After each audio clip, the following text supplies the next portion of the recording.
All right, so we're live.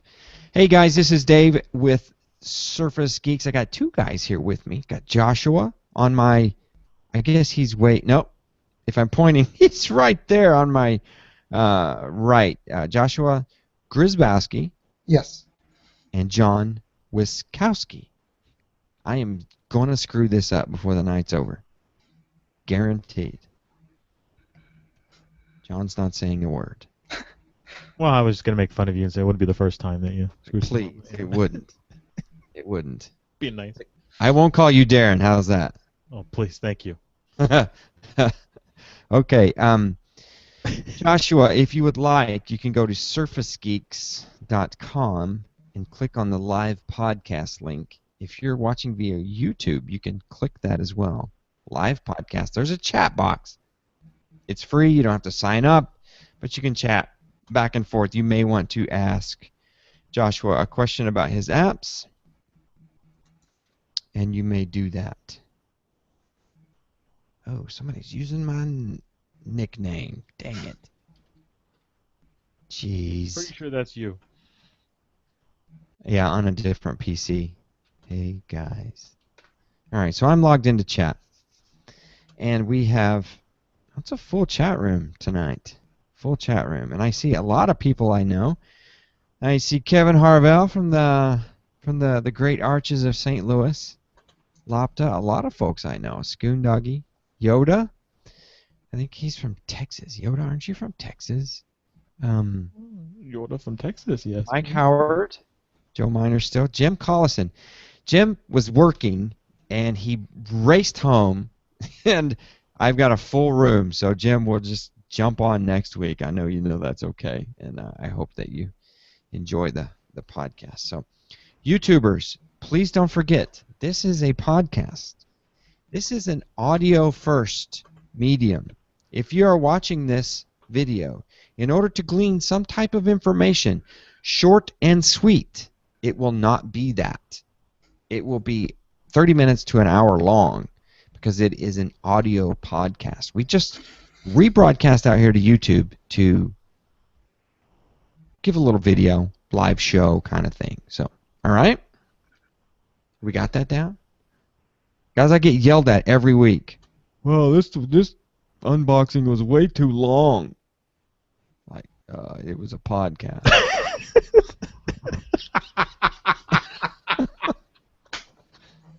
I'm serious, John. We're an hour and 15 minutes in. And he's still waiting for the meat, right? Yeah, I'm serious. They're looking behind you. Is it the Ubi box? Is it the other box? Every week. Is it that tricorder? What's he going to unbox? At the end of the show, I'm just going to grab a box and open it and go, look! Piece of chocolate. Piece of chocolate. All right, Joshua, sorry, we're not that crazy. All right, we're going to get Joshua getting going and getting good. Okay, let me go to the record button. Let me go to my notes. All right, here we go. Also, I'm gonna click the button and I'm gonna give it some white space, Joshua. So that's just for me to edit out any type of ambient noise. Okay. Here we go.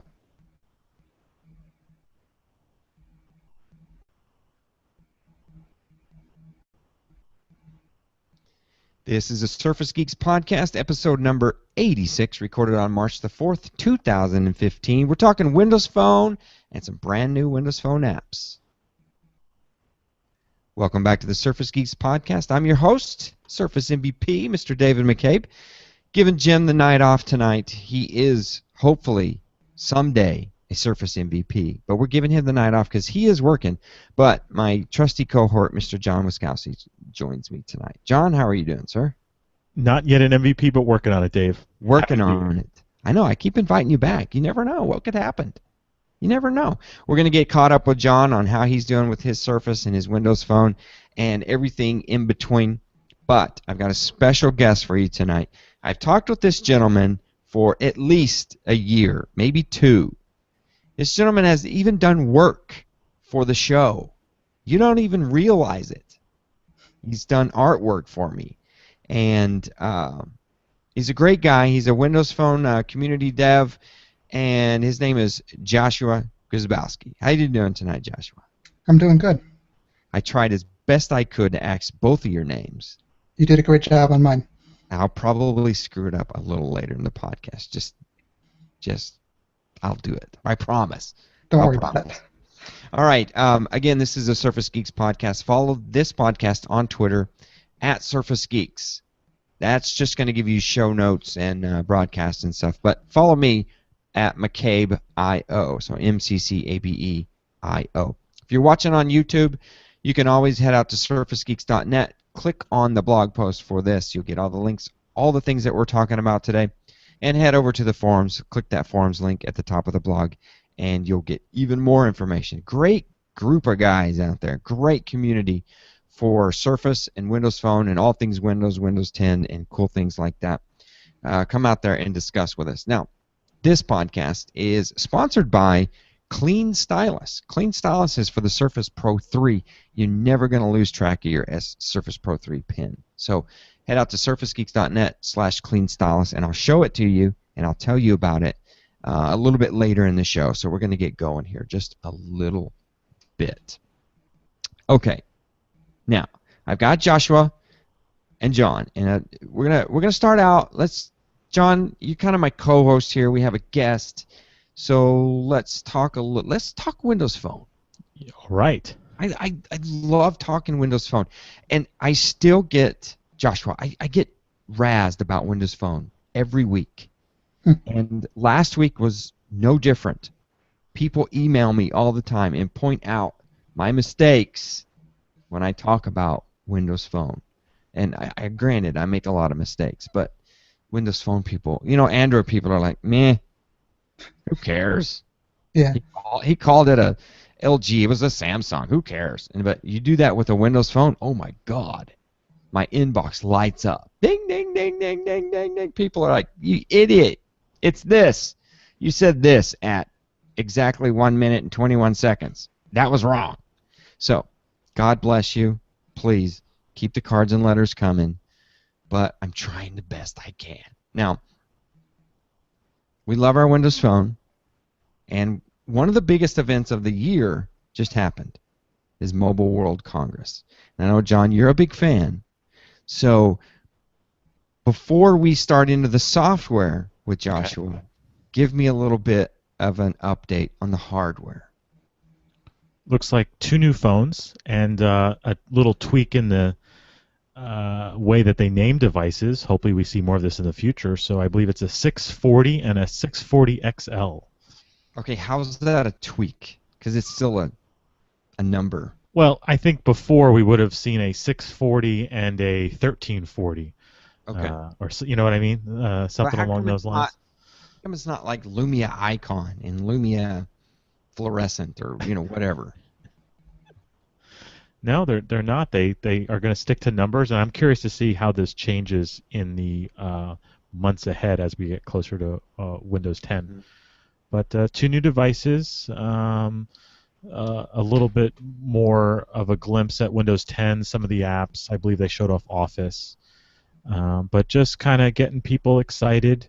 Showed off a new Bluetooth keyboard because Windows Phone 8.1 Update 2 will support Bluetooth keyboards. I think I got that right. Okay. So they're showing off. Microsoft's been making tons of accessories that are cross-platform more and more every few months, and this is their latest one. So clearly they're going to push being able to use more input devices on their phones. And looks like the 640 and 640 XL are going to come to the U.S. and to global markets. I think AT&T was mentioned. And I'm assuming it's what will replace the 635 in the lineup of AT&T and Cricket and other phone carriers like that. So, GSM, low-range phones, what are we talking about? Not flagships, obviously. No, definitely not. But that seems to be okay, right? Yeah, I mean, we're talking like mid-range phones. Yep. 635-ish, 830-ish, kind of. Yeah, kind of a hybrid between that 635 and 640. I think the most important things is that it'll have LTE. Not all of these mid-range low-end phones do.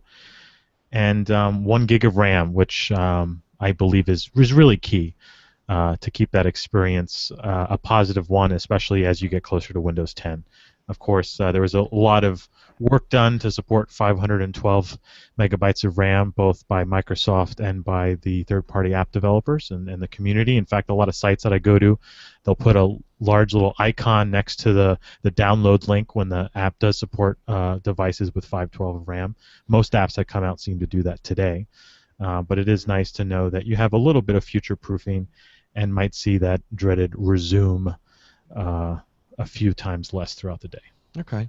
Now that was important to establish. Now that's what I wanted to get out first, because we do have a developer that we're talking with in Joshua, and I want to know the impact to him that these devices. So Joshua, I'm kind of feeding you here, so hopefully the cogs are turning. I'm giving you that first that first softball. I'm gonna lob at you, but I'm gonna miss it. you're gonna just whiff right at it. Right. But it always interests me. You know, we want more RAM because we want to switch in and out of apps and not have any resumes and stuff. So I just wondered how that may play from the developer standpoint. Yeah, I definitely always like more memory. I personally don't have. I think I might have one phone that has 512 megabytes of memory, and I know that's a popular level right now.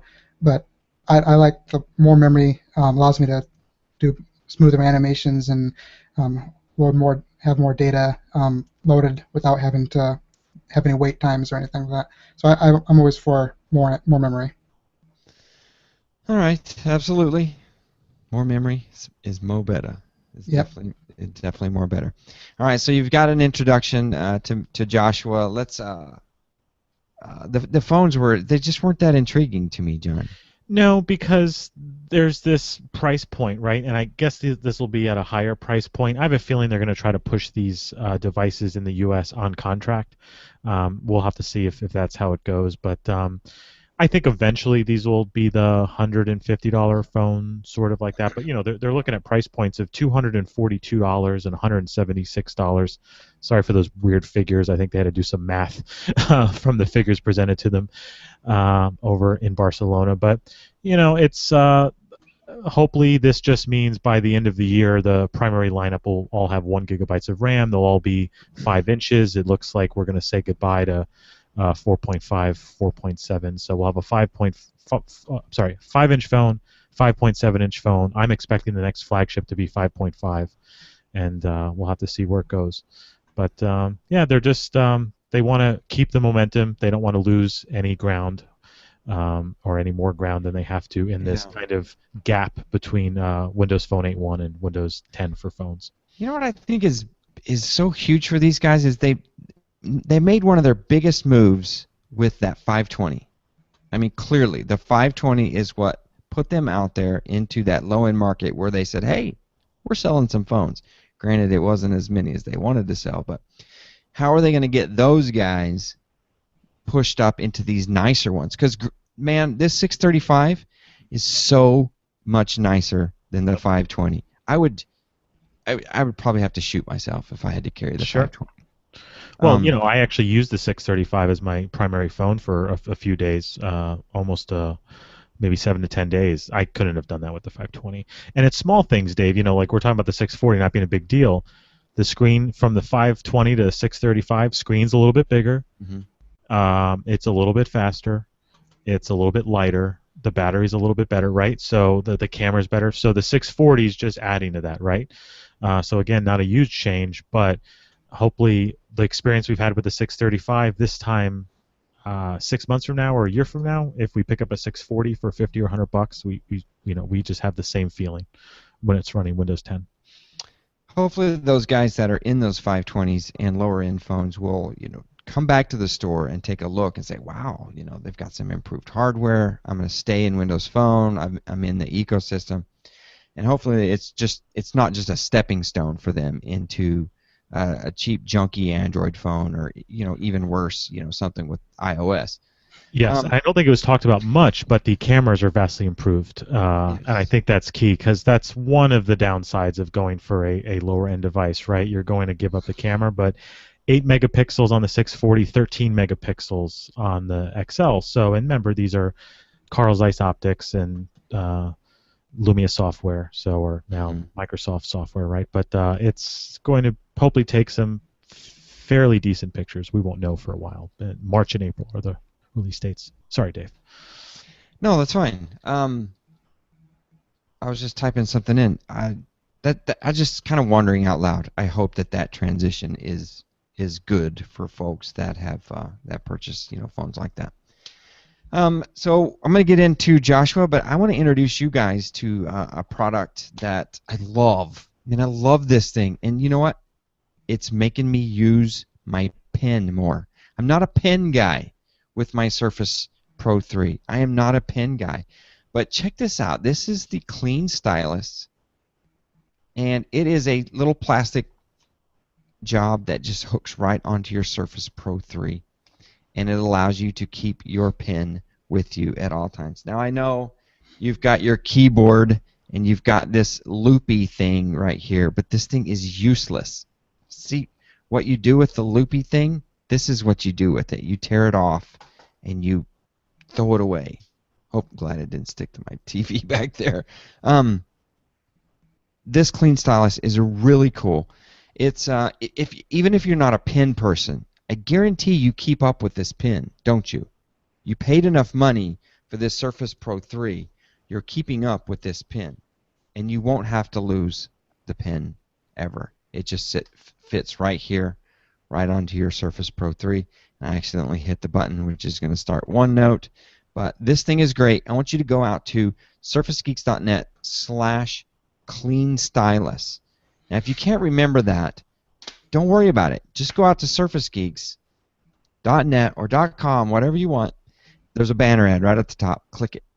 Just click it. It'll take you right to their homepage. These things are $20. There's no reason that you shouldn't own this if you own a Surface Pro 3. You owe it to yourself to get this. And the coolest thing is I can stick this in my bag. It does not get in the way. I have tons of stickers on my Surface. Sorry.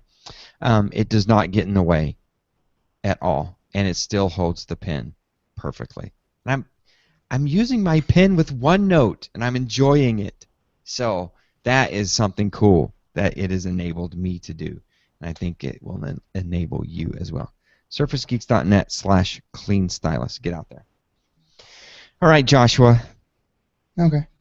Ready for me now? I saw this on Twitter, and I had to get you on the show. Mm-hmm.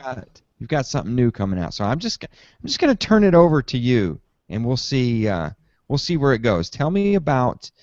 Why don't you just kind of introduce yourself and tell me about where you came from in developing and how you got here, and then we'll just dig into the apps. Okay. Well, as you know, I'm Joshua Grzybowski, and I started programming probably around 3 years ago now, probably near the end of my sophomore year in college. And I started with an app called Pouch that you may have heard of. It's a Pocket client, and that originally started as a Windows app. I was developing for my Surface, and then afterwards I ported it over to Windows Phone. And since that was more popular, on Windows Phone I kind of put more work into it there. But now I've got a new app that I've been working on called Fedora Reader, and Fedora Reader is a RSS feed reader that obviously allows you to read your RSS feeds on your Windows Phone, your tablet, or your laptop. It's a universal app, so it'll run on Windows Phone and on Windows 8 PCs. And also, I know it works on Windows 10 for PCs right now. I haven't tested it on Windows Phone 10, but yeah, it's coming on Monday. It's got a nice, clean design. I'm going for kind of a minimalist design, and I hope people like it. Okay, so if you're listening to this podcast, obviously we recorded live March 4th, 2015. So this is coming out the Monday after, which I need to compute it. It is the 9th. Yes, the 9th. So March 9th, 2015, will hit the Windows Phone Store, and it'll hit the Windows 8 Marketplace everywhere? Yes, that's the plan. Awesome. So I don't know. I want to jump right into this feed reader thing because it's kind of weird when Google dropped their whole feed thing. Mm-hmm. I fell off of RSS feeds. I don't look at them anymore. I Same here. do have Feedly on my phone, and I look at it every once in a while because there's a couple of guys that do some blog posts that they don't tweet. So I go out there to read. Okay. And I would love to do RSS more. Have you are you a big RSS guy? Do you follow tons of news or That's the funny thing. I'm not a big RSS guy. It's the same thing with Pouch and Pocket. I didn't use Pocket before I started developing for Pouch, and I still barely use it at all. And Wow. now We're gonna come with back usually to that. usually you develop it because you want to like scratch your own itch, as they Yeah, say in the community. if that's the way you'd want to word it, I like to scratch other people's itches, I guess. I like to develop apps that other people would like to use. Yeah, that's awesome. And That is awesome. I believe earlier you said you're not a big podcast listener, so that's good. No. That's looking good for us, Dave. Yeah. I just, I Like really Joshua, enjoy. have you ever heard of the show? Or he's like, I think I've listened once or Yeah. something. I'm like, yeah, you're probably better off. Yeah, I just enjoy sitting down and doing my coding. That's basically all I do. I really enjoy it a lot. So. Cool. So, what Wiskowski's trying to say is maybe next we can kind of get you to make a podcast app. You've Maybe. got a couple of fans that could feed you every little single detail that we want in our app. Okay. I've actually considered it before. Yes. And you can charge money and eat and live because we would buy it. We will prepay. We will prepay. We will do Kickstarter for you. Yeah. Okay. But Okay, so- I always think Go ahead, about moving back to RSS because Twitter's kind of replaced it for me. It's become my news source, right? And we Yeah. struggle to find Twitter apps that we like and this, that, and the other thing. But RSS offers everything that I want. If I just went back to it, a lot of these RSS apps will obviously sync your feeds and mark things red and have Don't miss it. and have tools to share, right? It'll hide red post, all that kind of stuff. Mhm. I think my world would be better if I went back to RSS. So I'm Yeah, really maybe. excited to maybe use your app as the influence that I need to give it another go. I'd be honored if you did. So let's kick it off. I'm going back to RSS on March 9th. That's all there is to it. Because it's on Windows, which that's what I want. I want it on my Surface because, that's where I consume the news and that's where I read the news. And so I can load it up on my Surface. Can I sync? Is that going to sync since it's Yes, it'll sync your. Windows? Right now, it only syncs the feeds locally onto each device. So it'll be able to do is it'll be able to sync your list of feeds from device to device. But whether it downloaded some feeds on your tablet may not show up the same on your phone because I've discovered in making this the RSS feeds they only show a certain amount of items or articles per RSS feed. So if if you open the app on your phone for the first time 2 days after you started on your tablet, you'll have 2 days worth of missing content on the phone. That's just the way RSS feeds work. In the future, though, I'll plan on adding Feedly support, so you'll be able to get all the past feeds that Feedly caches. Wow. Okay. I don't know. We may need to go into that a little more in depth. I don't know. Did everybody got that? Everybody in the chat room?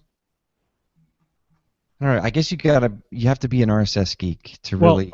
It certainly makes sense. I just don't think we would have thought about it, right? Like, Yeah. I think it's good that he explained it because we would have been like, yeah, it's going to sync, right? Everything will just sync, and yeah, he can do that, but there's limitations in the way RSS is designed.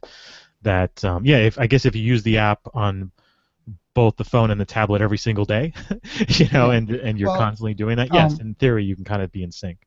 Yeah, once you first launch the app, though, it'll start a background task that'll sync the feeds every 15 minutes. So it should, and I haven't done a huge amount of testing with a large group of people, but I'm hoping that it keeps the feeds up to date from the point that you started syncing initially. Nice. Okay. All right, I'm still processing this. Because I'm using Feedly right now, but I'm not like using it intensely. My start page used to be the Google Feed Reader. That used to be, I would open a browser, it would go straight there. I would parse all the news of the day, and then I would go about my business. And now it's like Tweetium. I'll Yeah. launch Tweetium, and I'll flip through it, and I get stuff, and I'll, I can favorite things or I share, and then that's how I get my news. But yes, John, I'm going back to RSS. Maybe it's hip, it's retro. Maybe. I will join you. I do have a question, and I want to talk a little bit about Pouch in this, because what I love is that there's not a lot of settings. However, you do everything that I want you to do. So what I love is what I guess is kind of called like auto save or quick save. But when I share a link from an app to Pouch, Mm-hmm. it just automatically saves it to Pouch. Other apps present you with a screen that says, do you want to change the name of this? Do you want to tag it? Other apps only do that, and then some apps offer you an option. You can go through settings and say, no, I want you to autosave, but your app just does that. And I really love that, because it happens to be what I want, but it's such a clean app and it's such a clean experience. So is that something that you do on purpose, or you just say, hey, I'm going to design an app the way I think it should be, and therefore I don't need to have a whole bunch of settings?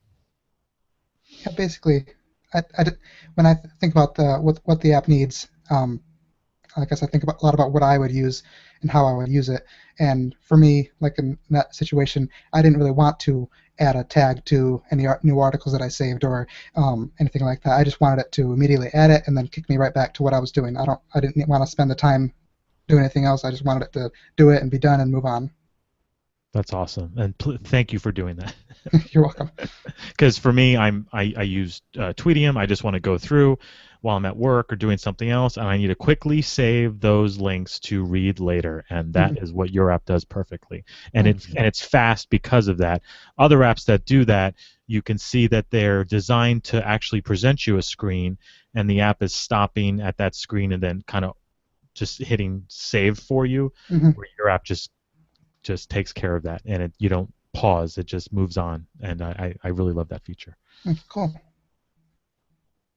My date is set wrong. I've been trying to load a Secret Squirrel app on here from Joshua, and my date is wrong. It's in February. So that is the reason right there, guys. You don't have a SIM card in your phone, do you? Right. Boom. I should have known that. And I was like, why is this not loading? It's got to be something, because when your date is out of whack, everything just says, no, you're not legit. Go away. So I'll stop playing with my phone. So it's going to be a universal app. Yes. Was Pouch originally a universal app, or did you have to do two separate apps? I can't remember. Back then, you had to do two separate apps. Okay. Yep. Have you enjoyed the experience of knowing that you're just going to code once, and is that really true? Are you coding once and getting two apps out of it? Yeah, it's mostly true. For Fedora Reader, I spent about a month working on the back end and the phone version, the design and everything, getting it all as the way I wanted it. And then it took me just 5 days of work to get it to work on perfectly on the Windows side of it. And the 5 days was just spent doing the design of it and perfecting it. All the back end code, it all transferred over and worked perfectly. That's enlightening to hear. I mean, that's what they want, right? Yeah, saved me a lot of time. Good. Excellent. Now, would you be able to do this now with your older apps like Pouch? Would you be able to port it over easily? Yeah, probably.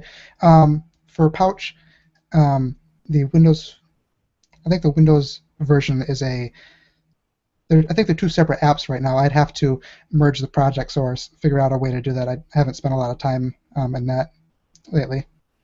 Okay. But it should be doable, yeah. Okay. Now, correct me if I'm wrong. Did Pouch start out as a pay app, or was it a free app? I can't remember. I actually don't remember either.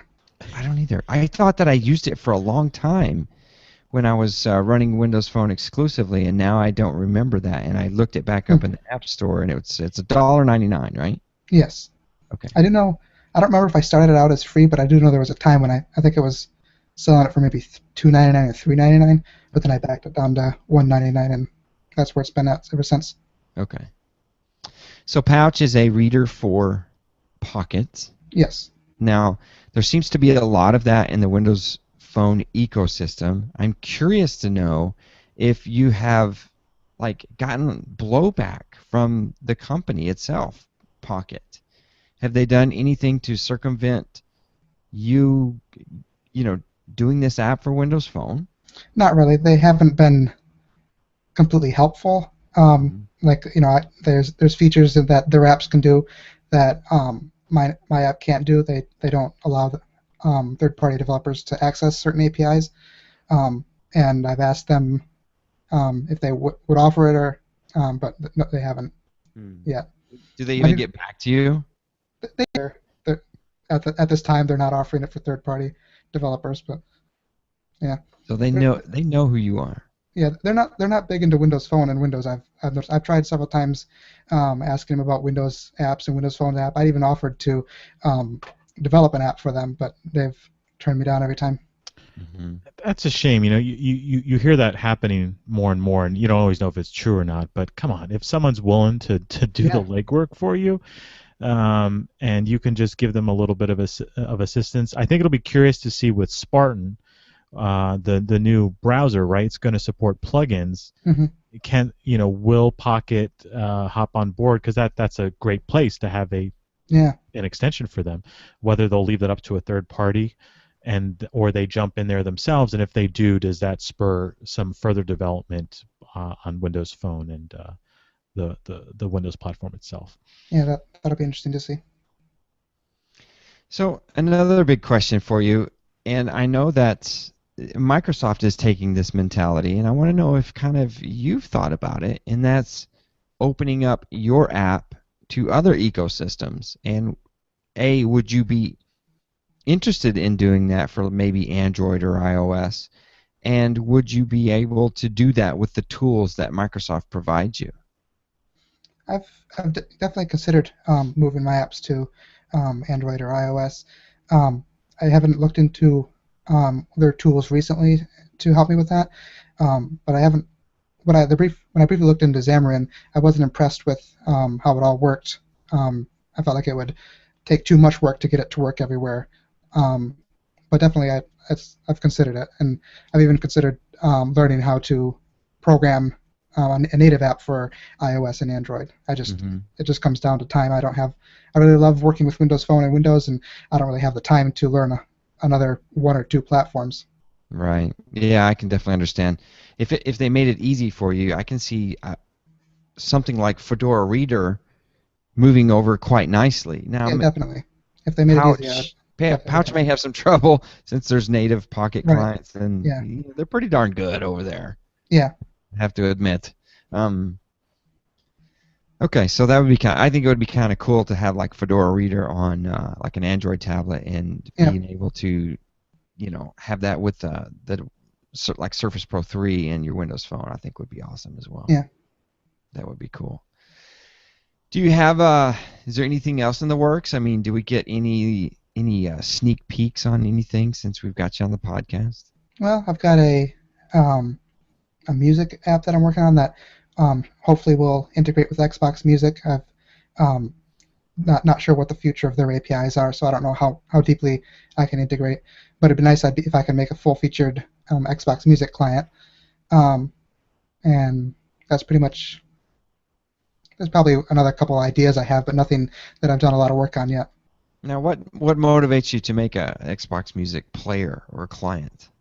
I think I started back when the Xbox Music player that they made for Windows Phone 8.1. It was, I think, initially released when they separated it from the OS, and it was just garbage back then. And right. So that's when I first thought that I'd really like to make something that could compete with that. And then I met a designer on Twitter who had a really cool design concept for Xbox Music app, and so we've been working together to bring that to Windows Phone. Okay, that's awesome. I'm excited because I love the service and I don't love the app. Yeah. So I'm glad to hear it. Yeah, the app that's what I was leading to because it's rough. Yeah, one of the biggest annoyances for me is how limited the store is on the phone. On the tablet, you can browse the entire store. On the phone, you're limited to a certain set of new artists or new albums or whatever. You can't browse new genres, browse the new albums in each genre or anything. You're stuck to whatever few albums they have featured.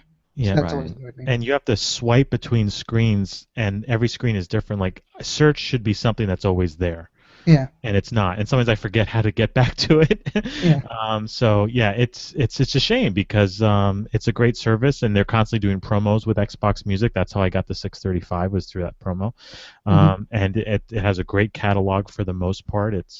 I'm pleased with it in general, but I do struggle with that app. So I'm very yeah, excited to hear about Mm-hmm. possibly be working on.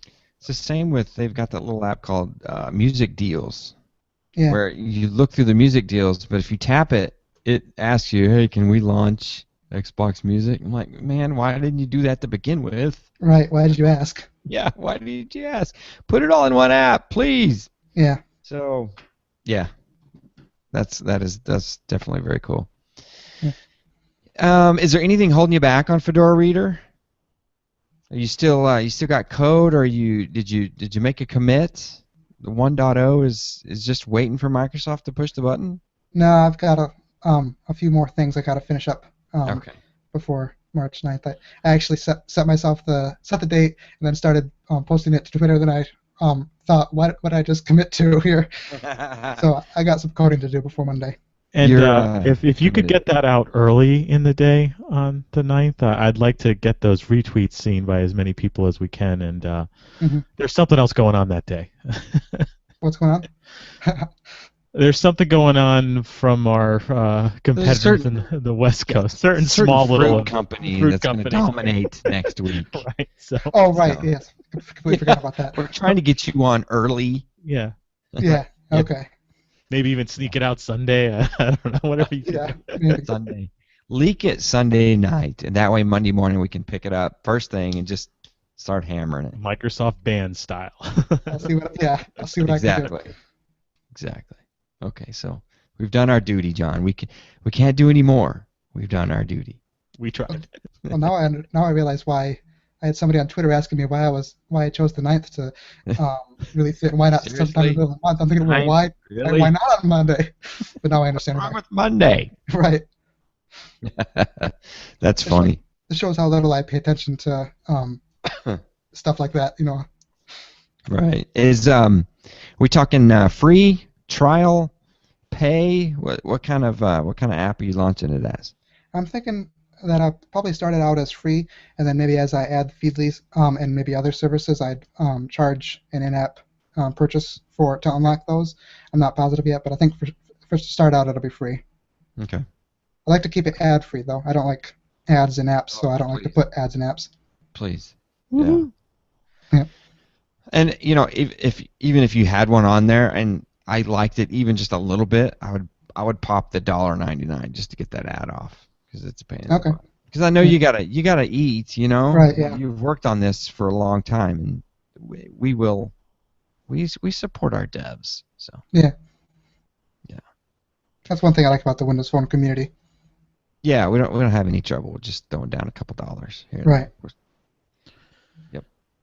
John, you got anything else for Joshua? No, I was just going to say, what we like about Windows Phone developers, they seem to be responsive and helpful and interested. So there's 3 or 4 just in the last couple weeks since I've been back on the platform that I've reached out to. And the response is phenomenal. I mean, there are developers that fix issues the same day I report them Yeah.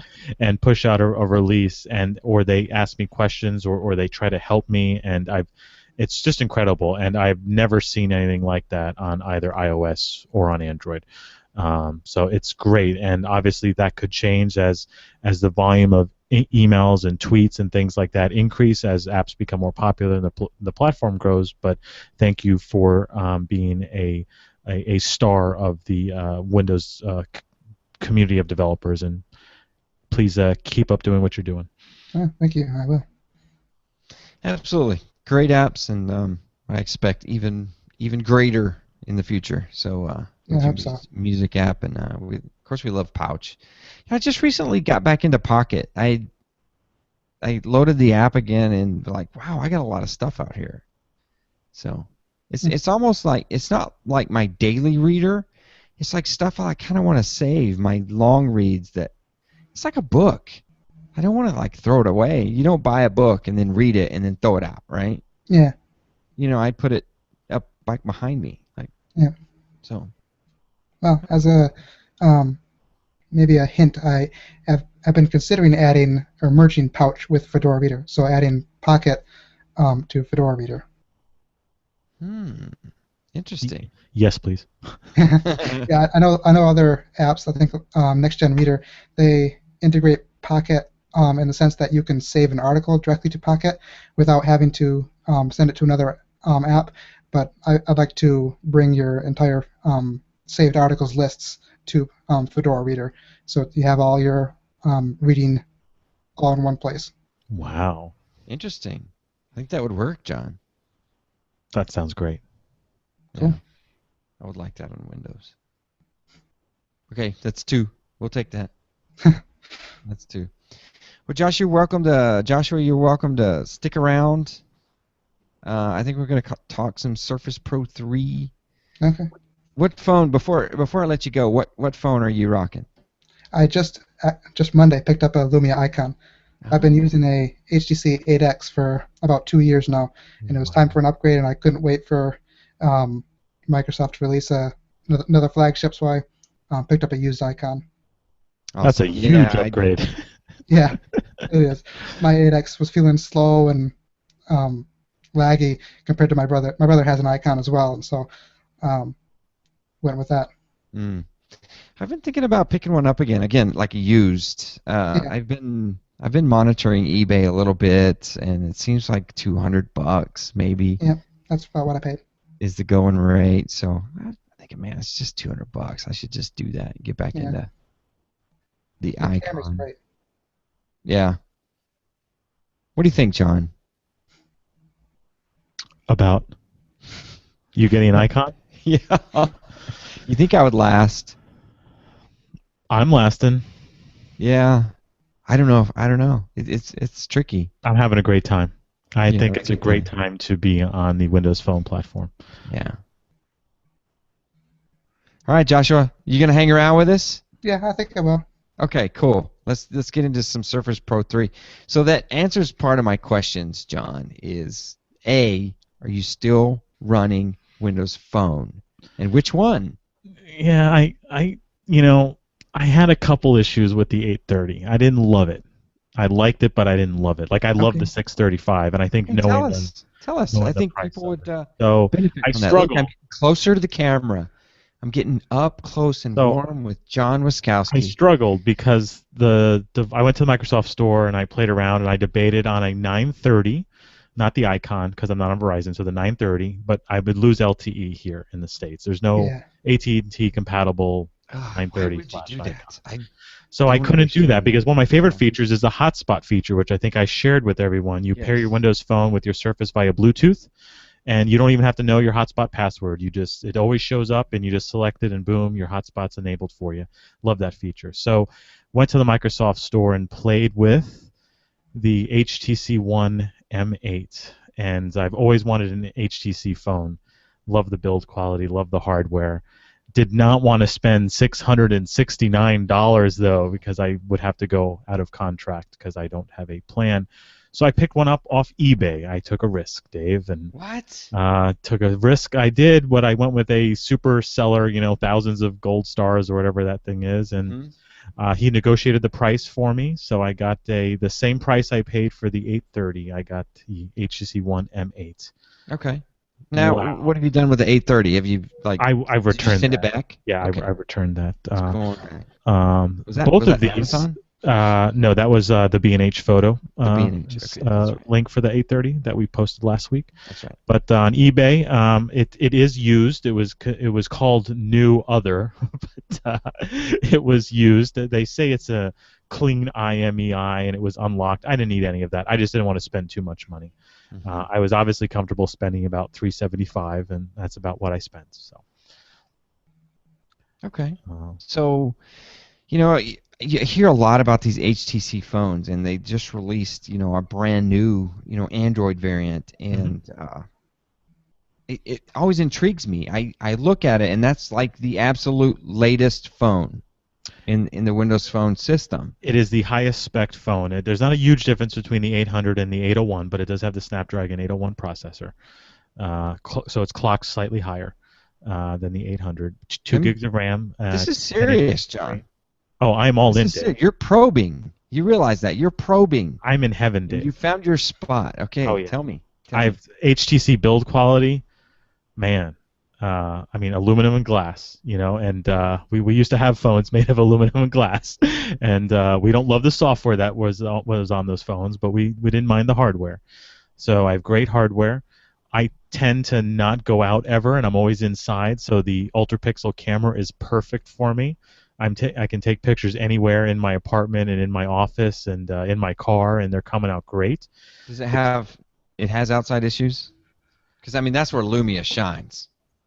Dave, see, I'm not a big camera guy, but I'm happier with this camera than I was the 830, and I'm happier with this camera than I am the one on the Nexus 6. It's so fast. It's the fastest camera I've ever had, hands down. Not even close to it. Even with HDR on. Now HDR will slow it down, but it's still a great camera. I'm blown away with the camera, and I was not buying it for the camera, Dave. I was buying it for the speed. I was tired of seeing resume. I was tired of waiting for things. Mm-hmm. And after talking to Darren, he still has his trusty 1520. I debated that. I went to the store and I played with it, and I said, man, this thing is fast. And it's just nice to have high-end hardware running Windows Phone, and the accessories that are available because it's a cross-platform device. There are tons of accessories, cases, docks, screen protectors. I am intrigued by the dot view case, but I know it would get old after a while having that flip cover. So I went with an Incipio feather case. We like some of their cases. And I went with a glass screen protector. I've never had one before, but I decided to give one a try, and I love it. Those are all the rage, yeah. Yeah, it is awesome. So I'm thrilled. I have it finally all set up. I was playing with my home screen. It's funny. I have tons of apps on it. People tell you that there's no apps there or whatever, but besides gaming, I was getting into some games, some Crossy Road and things like that. But they showed that off at Windows Central today from not Mobile World Congress, but the Game Developer Conference, maybe GDC or whatever that other conference is that happens to be going on now. There you go. But, I didn't even know what was going on. There's going to be Crossy Road for Windows Phone. Crossy Road for Windows Phone. You heard it here second. I wish I could say first, but it is what it is. I don't need to game too much on my phone. It's nice to have a couple games, and I think I'll be able to find those. So, but all in all, Cortana, wow. Type in someone's name, and you can just find all the emails, text messages, and correspondence with them. You don't even have to type. Obviously, you can talk to her, but it's a great feature. And email search is a problem for me. Outlook on the desktop fails me all the time. I'm finding emails faster on the phone than I am on my Surface Pro 3 or my work computer. So, Dave, I'm just thrilled with it, and I'm glad that I didn't have to spend $700. I'm glad that I was able to spend about half of that, a little bit more, and I know I have a phone that's going to get me through until we see if there's a Windows 10 flagship that really draws. Yeah. What's the screen size again on that, John? 5.0. 5.0. Okay. On-screen buttons, which was I wasn't sure, but this great swipe up and swipe down to hide that. On-screen button bar works perfectly, flawless. And all of HTC's apps are there. HTC Camera, HTC Videos, where they do they were called Zoes, I believe, on Android. Yeah. And Blink Feed, Dave. Blink Feed, pretty cool. Facebook, Twitter, and Google Plus on your Windows phone using HTC Blink Feed plus other news sources, Associated Press, things like that. Okay. Great little app. Don't say that too loud. Joshua's still here. No, this is this is just to have a live tile flipping on your home screen. Right. Honestly, I use it for Facebook. It's a more pleasing Facebook experience. True. Joshua, how's the live tile on that Fedora reader? What can you get it to do? Nothing yet. Nothing yet. Okay. Yeah, that's something I keep reading about. 1.1, 1.2 maybe. Yeah, somewhere soon after. I'll definitely get it so you can pin each feed if you want, or it'll kind of update with the unread count maybe. Haven't I'm not been impressed with the API that we developers have to make live tiles. Like for if we want to make a counter on a tile, we're limited to a maximum of 99. So if you have 500 unread feed items, I can't say that. I can just say 99 plus. Okay. So I've been annoyed by that, and the making a custom live tile is very painful and doesn't always work well. And so I'm kind of waiting for Windows 10 to see if they improve on the. Well, that's why I don't have play controls on a live tile. Yeah, I want that. Oh, Yeah, so bad. A podcast player, I would make the tile as huge as I could. Yep. And list the show and list a play. Joshua's and a jump podcast. back and a 30-second forward right on the tile. Don't you agree, John? Oh, because half the Play time pause, I yeah. switch between podcasts and music. You know what I mean? Depending where I am and like what I'm doing. And it's a couple extra steps on Windows Phone. Android, I had 2 widgets on my home screen at all times, and I could go back and forth like crazy and make the phone go mad. But Yeah. you can hit the volume button and you get the play controls, right? But just one. You know, at least on Windows, you can hit the button to go right and left, right? So you could bounce back and forth between your running apps. Oh, wait, pause my podcast. I'm going to play a music video in Vivo, right? Oh, pause that. I want to go back to my music. Fairly quick and easy. But on Windows Phone, just a couple extra steps. But if you do it right from the home screen on the tiles, it'd be great. So. Yeah. Okay. So we got that out of the way. Okay. I'm all back in. to our regularly scheduled HTC. John, I didn't know. I know. I must not be paying attention to our Facebook Messenger group because I did not know. Now, I got a new phone. We're going to unbox. Is this a Windows 6.5 device? Keep going, John. Is this a Windows mobile device? The kind of thing that I'm thinking it's a Windows mobile device, Dave. Windows Mobile. Did you see the box? I saw something back there that looked kind of ancient. Okay, so there it is. It's an HTC. This is just for you, John. You got to one-up me. Come on, you don't even know about my new phone. I didn't, but I'm pulling this out of my dupa. That's for you Polish guys. HTC 6800. Right here. That's a name Microsoft would love. We're going to unbox it. It's just as thick as the box would imply. This is one bad boy right here. But no, I had no clue. I had no clue you had an HTC. That's awesome. Okay, I have to buy an icon. I have to buy an icon. Yeah, the camera. I love the camera.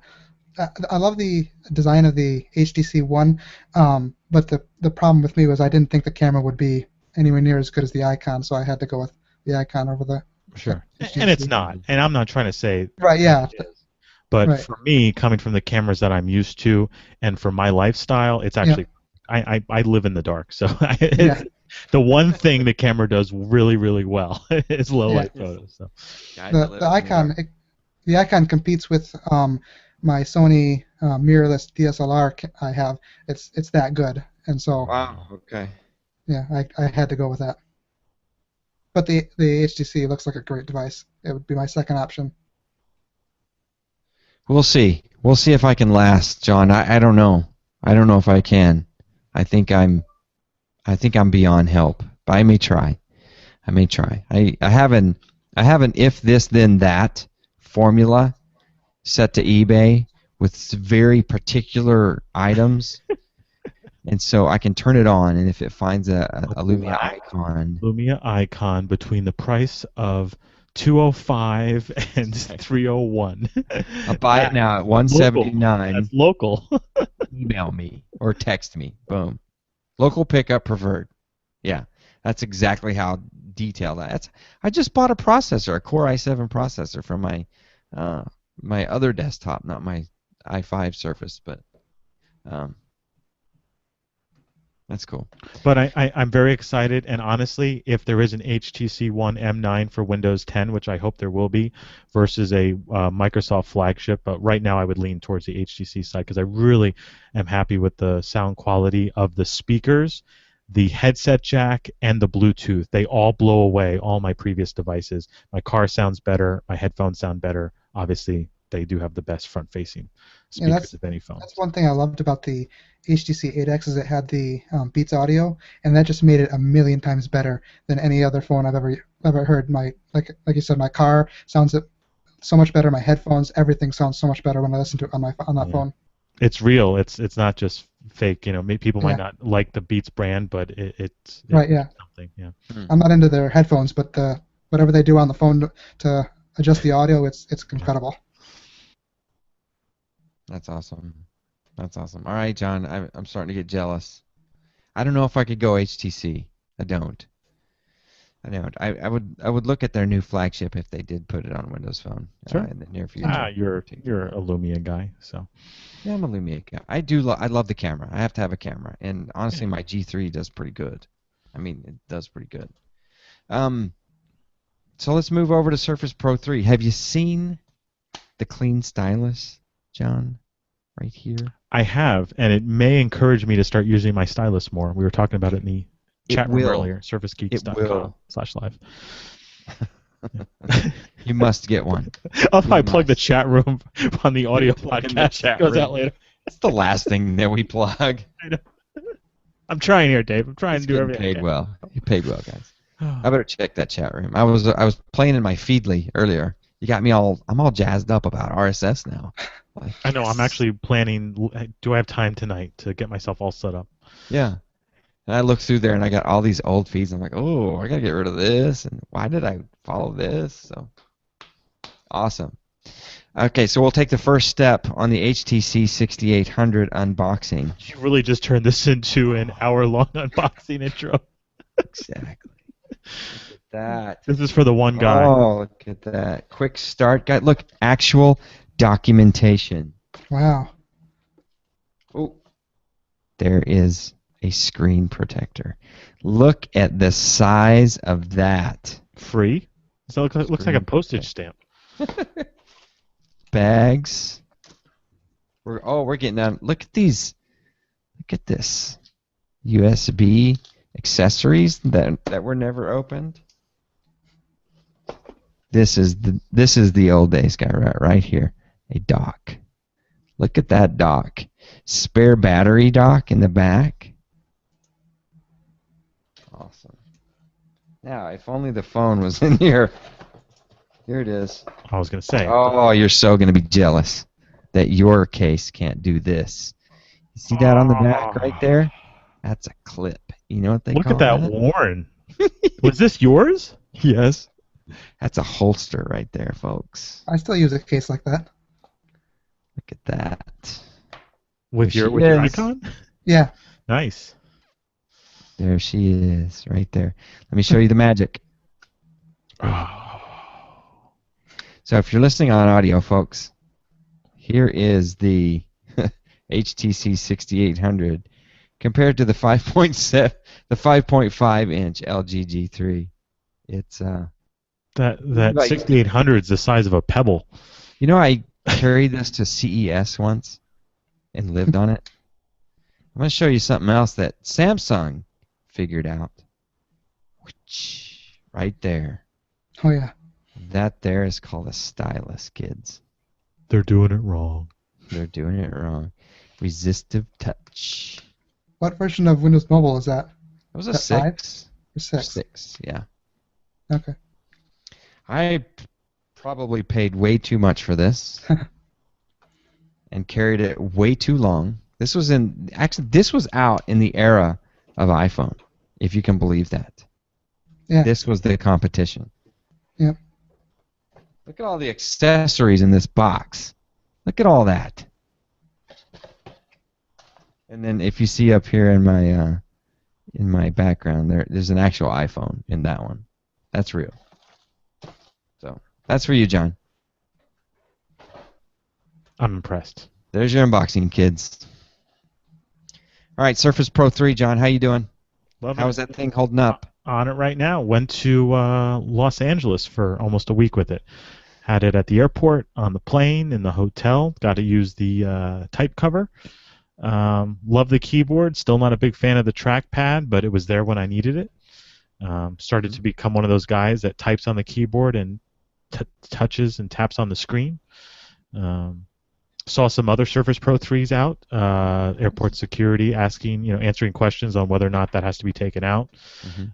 Saw a guy working on it before we boarded on the flight home. But great battery life, even during, as my sole computer. It easily got me through a full day, and they were kind of long days too because I was still kind of on East Coast time. Watching videos on it was just great at the airport. Watched a movie while I was waiting for my flight, and I just love how thin and light it is. One of my other drawbacks of carrying the keyboard with it is the added weight. I do notice it, but I have that great pouch, and so when I was out in LA, I kept the keyboard in there with it, and when I came back, I took the keyboard out. Now I don't carry that with me, but I know it's there when I need it. If I'm going to be away from a computer, I think I'm going to doubles as a screen protector, John.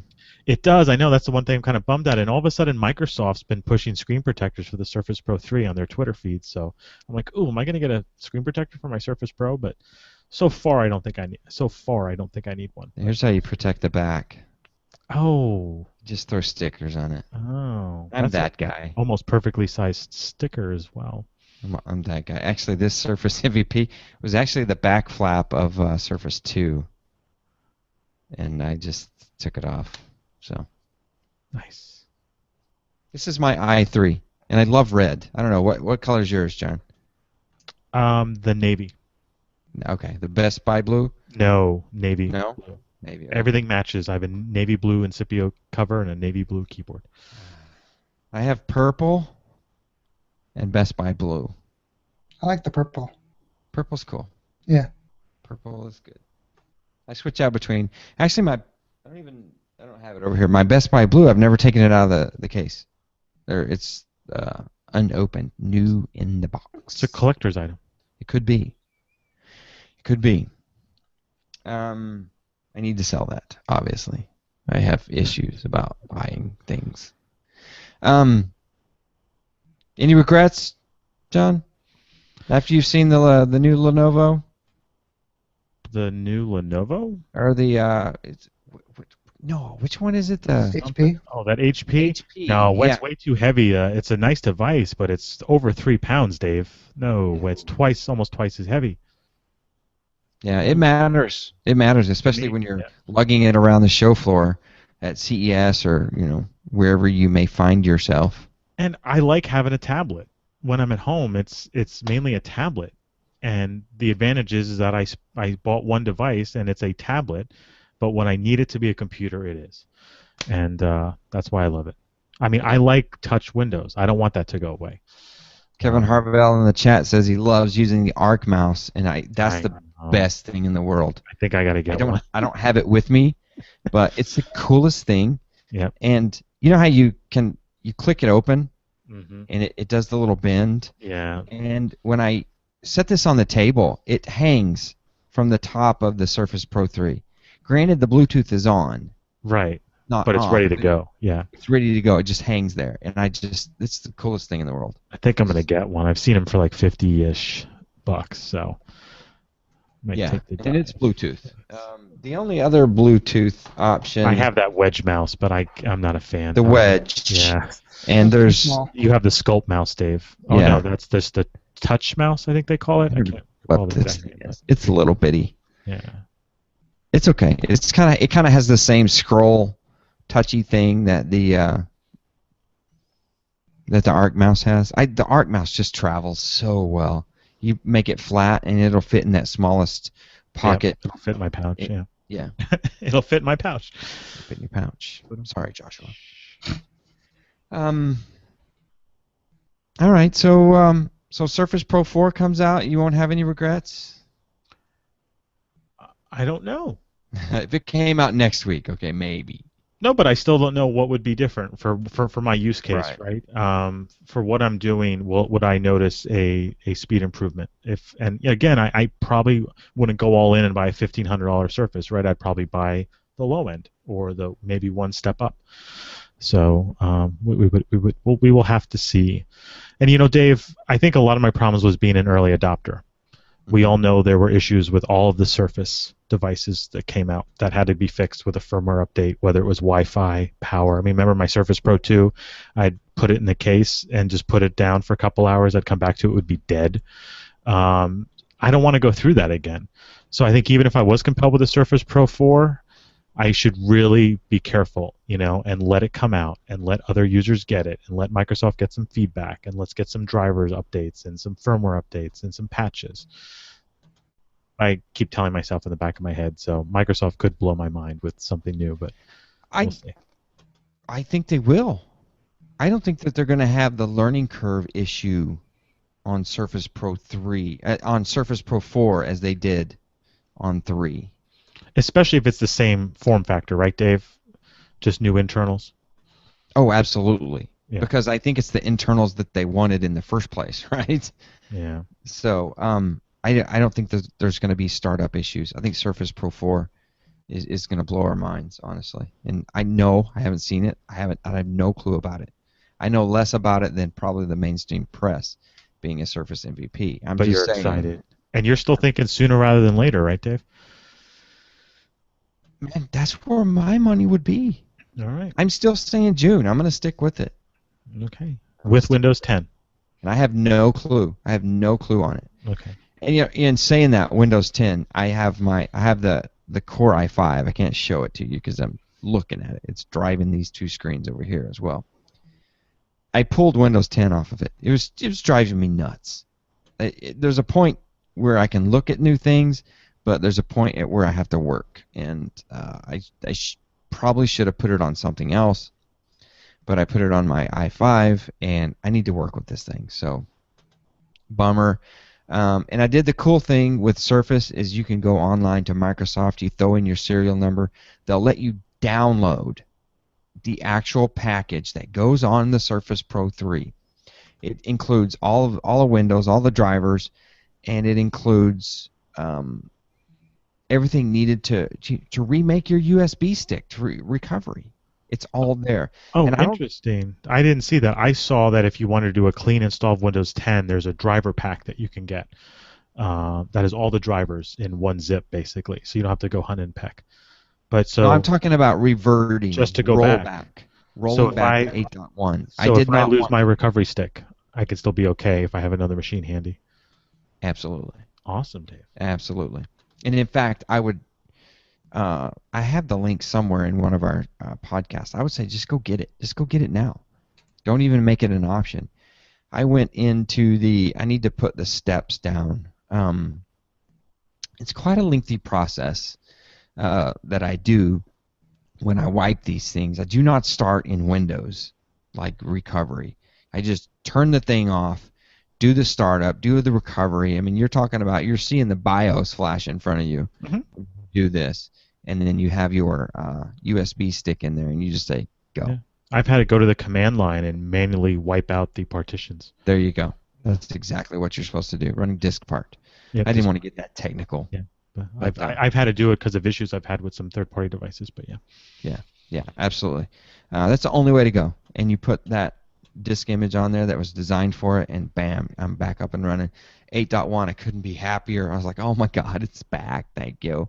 I don't mind going from desktop to tiles to start menu. I don't mind that at all, but I do like to load what do you want to call it? Metro apps into a window. I like that, so I use a third-party software to enable me to do that right there.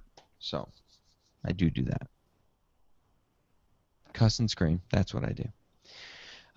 Joshua, have we bored you to death yet? Surface Pro 3 talk? No, not too much. I like the Surface Pro. We're kind of geeky about it. Yeah. It's not been the best for me in podcasting because I really push the boundaries on CPU. Surface Pro 2, I throw that in the dock, power it up, and it was the best beastie of a machine I've ever had as a desktop. I love that thing. Yeah, Surface Pro 3 has ceiling limitations. I mean, it has a thermal issue. It is so thin. Either they have to spin the fan a million miles an hour, or they have to throttle it. You know, Yeah. so they have some limits there. And I did not do well when Surface Pro 3 first came out. I did not do well with it. I did not. I mean, I loved it, but it just wasn't working for me and what I wanted to do. So I got rid of it. And then I bought the i3 and fell back in love with it. Because With the i3. With the i3, absolutely. Right. The Core i3. That's what And I'm I would, using as well, Joshua. And they tried to talk me into the i5, and I pushed back. Why? I was worried about heat and battery life. Oh, okay. I did not want to hear fans. I did not want it to get too hot. I needed to do very simple things. I was coming from a $179 Asus laptop Okay. that had an Atom processor and 2 gigs of RAM, and I was actually happy with the performance. I just wasn't happy with the screen quality. And so I was not worried about the performance. I just didn't want to get something that was going to not feel like a tablet. I wanted to use it as a tablet. I've had iPads before and various Android tablets, so I felt safer going this way. And because of the experience of our MVP here, right. We got fellow Jim Collison, MVP. We got him into a Core i3 as well. So. Okay. Yeah, for the next Surface Pro, I'd like to see them add a model with the Core M processor.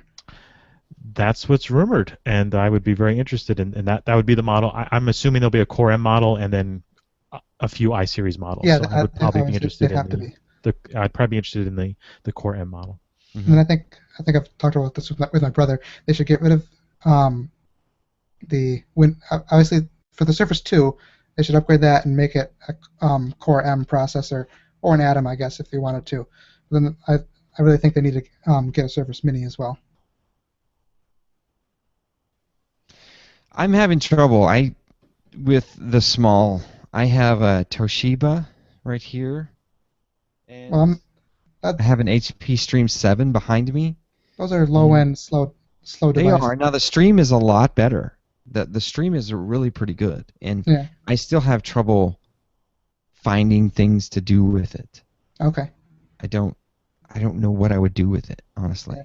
I think we need to make something that would compete with the iPad Mini. I've seen that and used that for a little bit, and just the size of it, with how thin it is, it's a really neat device. I just want something that size in with the Windows. With a little more power, yeah. I have the HP Stream 8, and I like that 8-inch form factor. That's really great for like a house tablet or for media consumption.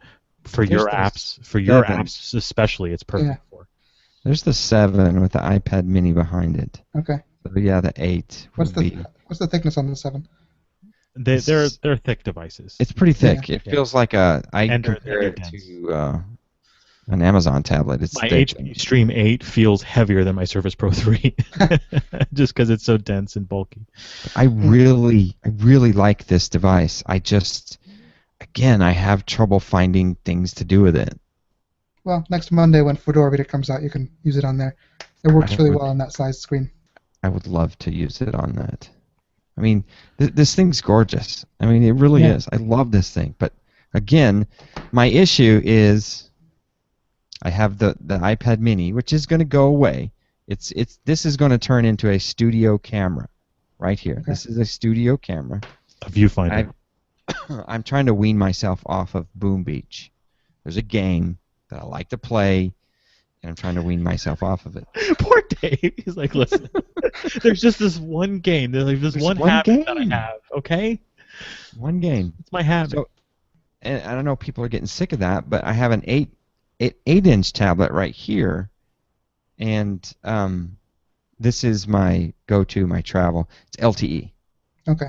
It's what I use if I'm going. Which I was going to say, Dave, that's the one thing that could make me immediately jump on a Surface Pro 4, an LTE model. Right? Oh yeah, so, absolutely. You know that's getting added to cart day one. And a Mini, granted a Mini, and I think even maybe a Mini that I could write on.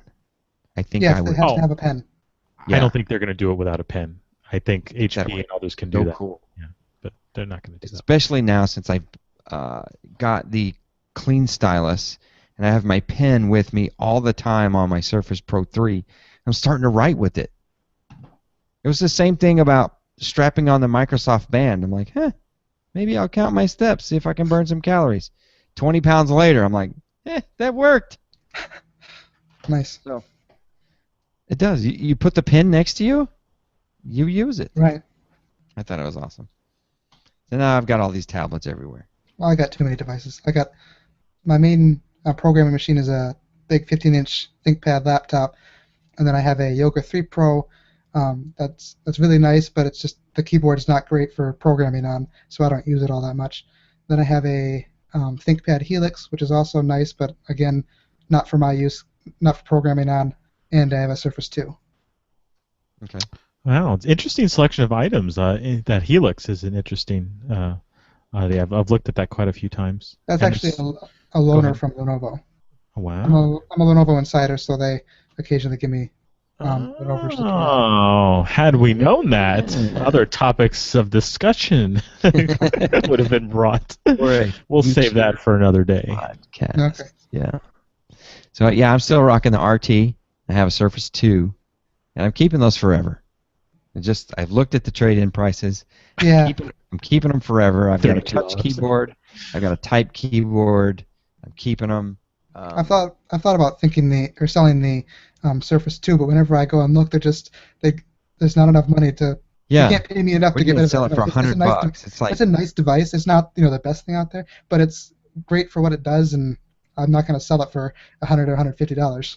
yeah. Actually, Surface 2 really tears through some Metro apps. I mean, there is nothing wrong with that device. Right. Yeah. So, yeah, I agree. We probably should think about wrapping this bad boy up, and Probably.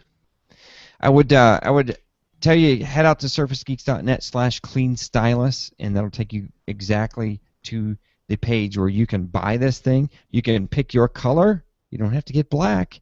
You could matchy like John Wiskowski likes to do. Did they make a silver one? He would get red. I don't know. It'd be nice if it matched the body of the Surface Pro. I will go Yeah, there. speaking of matching, Dave. surfacegeeks.net/cleanstylus. Let's look. I'm just going to read you the colors. Let's see. I've got... Oh, they're still loading something. So if I mouse over, it's not going to tell me, but there's a blue, a black, a purple, red, and even more purple. There's charcoal. I don't know exactly what you would call that. And there's a light baby blue. Let's see. Oh, I've got the exact colors that they're going to call it in a drop down. Cyan, black, dark blue, red, purple, gray, light blue. Okay. That's pretty close. The The red, they look like they just tried to match the keyboards perfectly, and I'm pretty sure that they did. So Yeah, the one they have in the picture looks like it's a silver one as well. So it does look silver. Yeah. So gray. Gray would be your Surface. That would be cool. All right.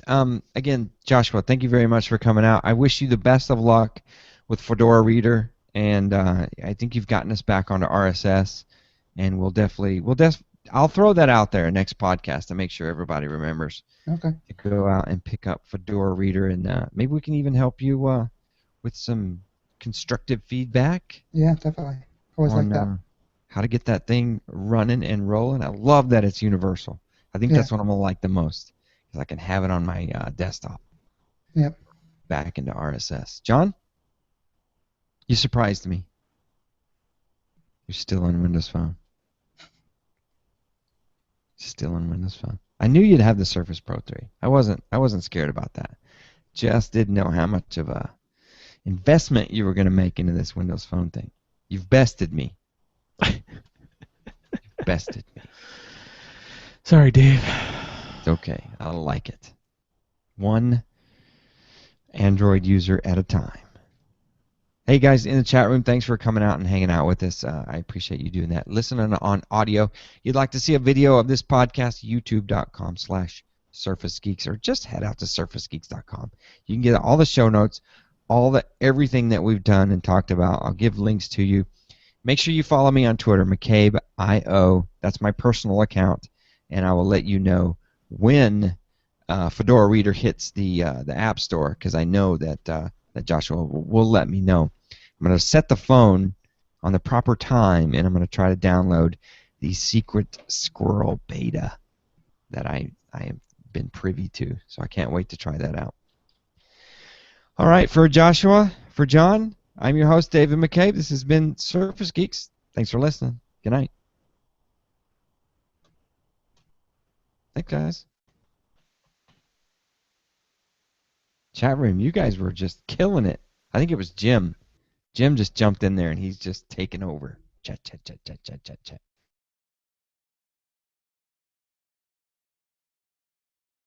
Well, Joshua just said, all right, I'm gone. Bam! He hung up. He doesn't even know about Snack Break Weekly. And John's muted.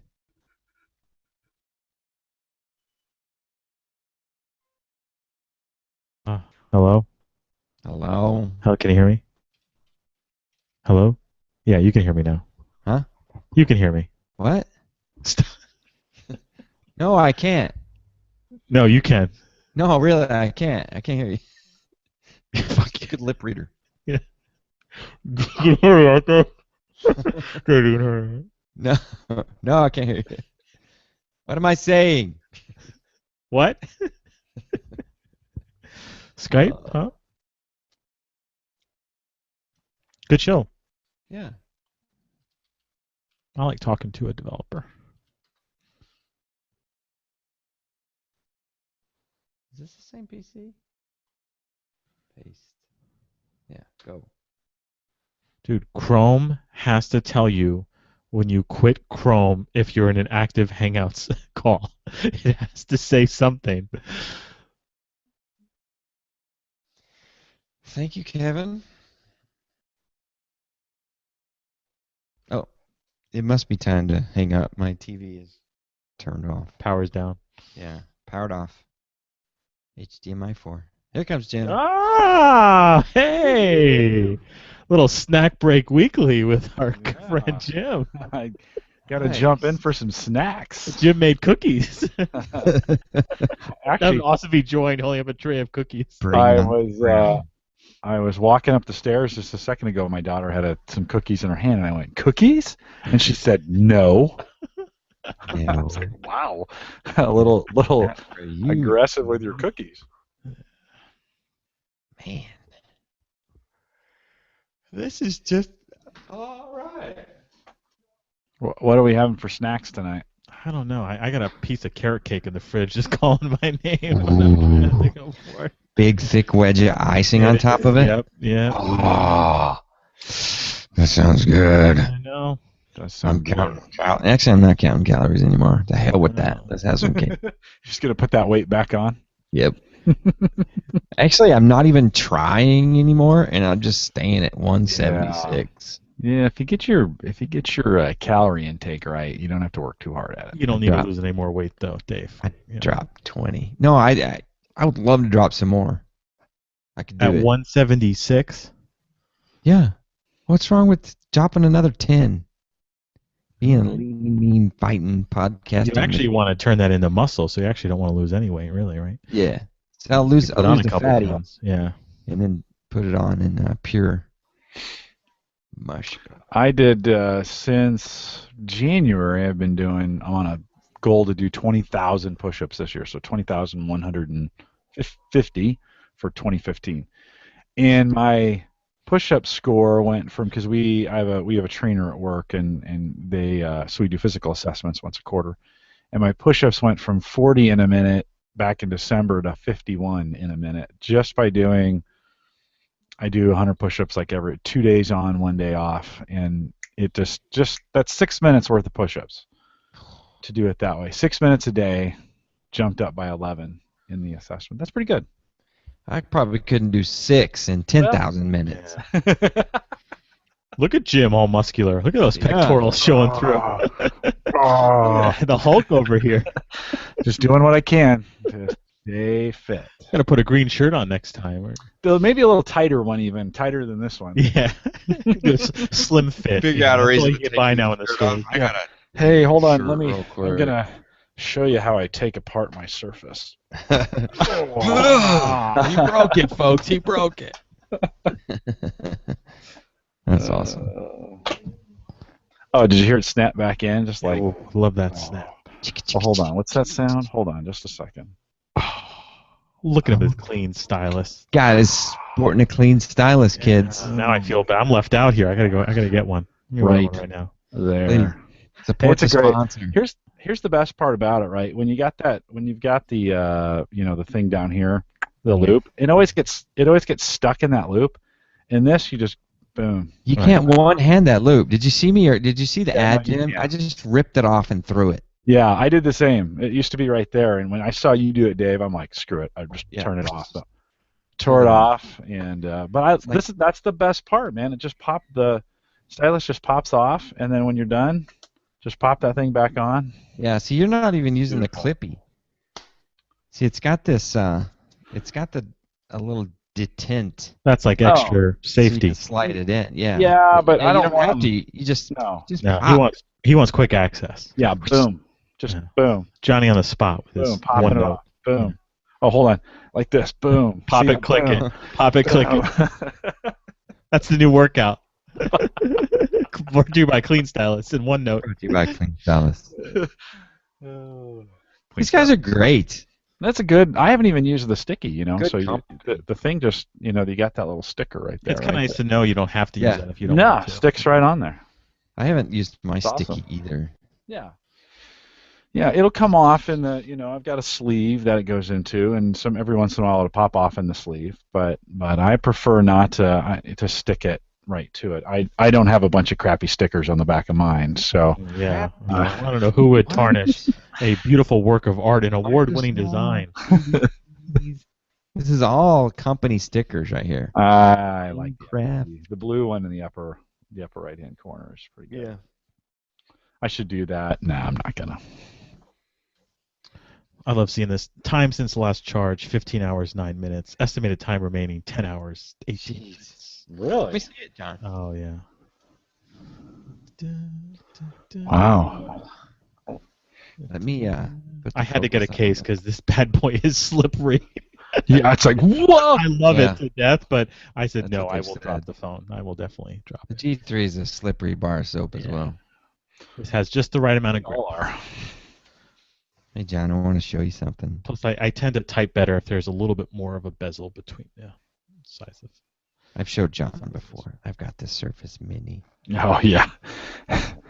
By the way, that Still waiting for you to send me that, Dave. This one right here? you can just pull that USB stick out of there, and it's just a little tiny. Yeah.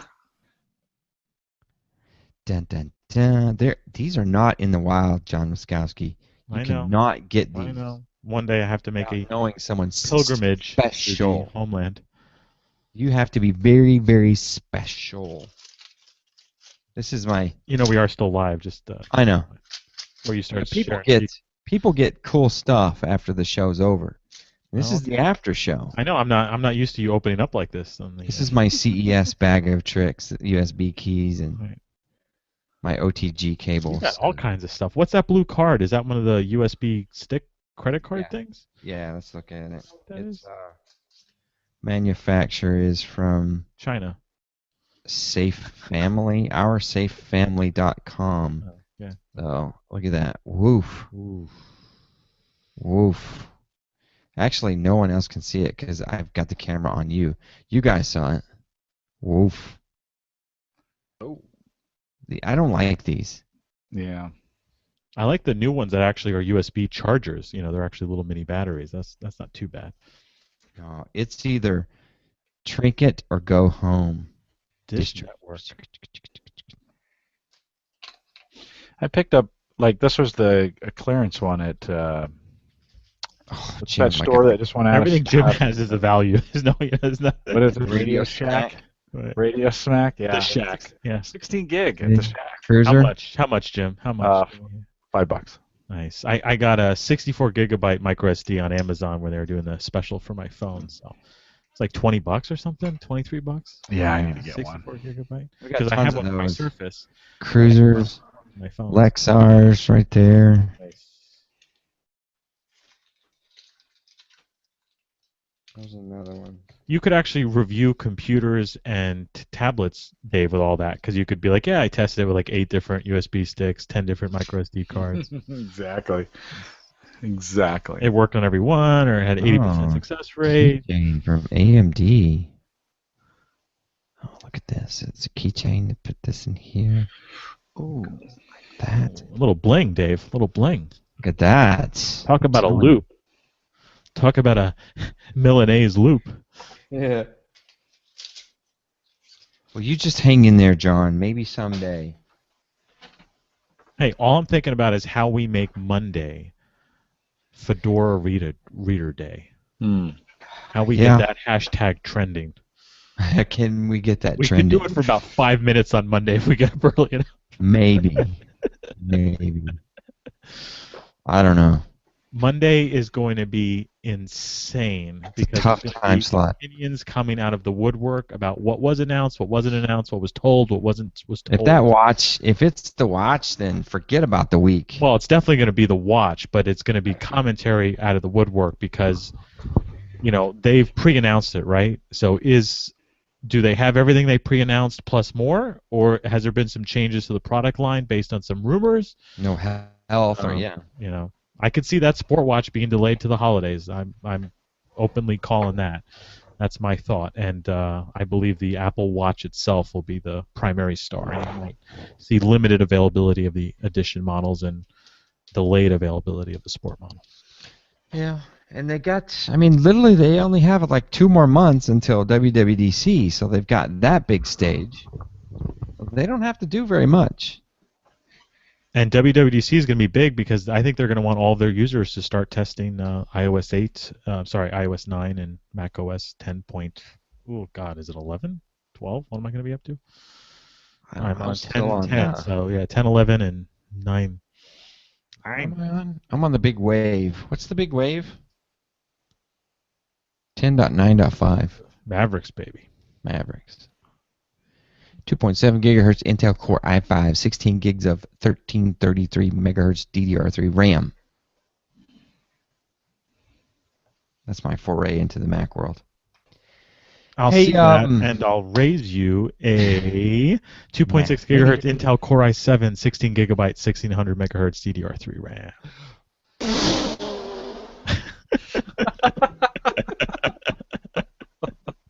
Just waiting for Windows 10. Spit take. Wow. All right, YouTubers, I'm leaving you at the spit take. Snack Break Weekly starts now. Good night.